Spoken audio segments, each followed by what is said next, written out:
பற்றிய பிரேரணை ஒன்று பல்கலைக்கழக மானியங்கள் ஆணைக்குழுவினால் பாராளுமன்றத்தில் முன்மொழியப்பட்டது.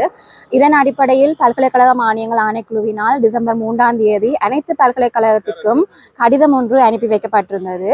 அக்கடிதத்தில் துறைத் தலைவர்கள் மற்றும் பீடாதிபதிகளின் நியமனம் தொடர்பான எந்த ஒரு நடவடிக்கையும் மறு அறிவித்தல் வரை உடனடியாக ஒத்திவைக்குமாறு குறிப்பிடப்பட்டிருந்தது.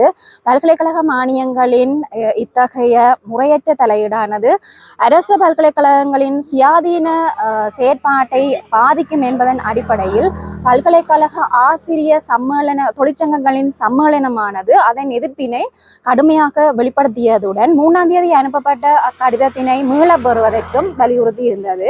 எனினும் பல்கலைக்கழக மானியங்கள் ஆணைக்குழுவானது துறை தலைவர்கள் மற்றும் பீடாதிபதிகளின் நியமனம் தொடர்பான தமது கருத்தினை நியாயப்படுத்தி மீண்டும் ஒரு பதில் கடிதத்தினை டிசம்பர் 18ஆம் தேதி அனுப்பியிருந்தது.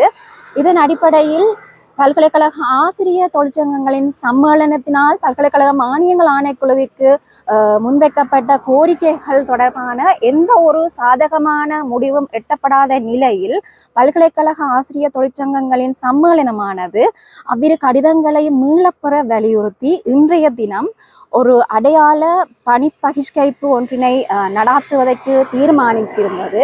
இந்த வகையில் வவுனியா பல்கலைக்கழக ஆசிரியர் சங்கமும் இத்தொழிற்சங்க நடவடிக்கையில் பங்கு பெற்றி எமது முழு ஆதரவினையும் தெரிவித்துக் கொள்கிறோம்.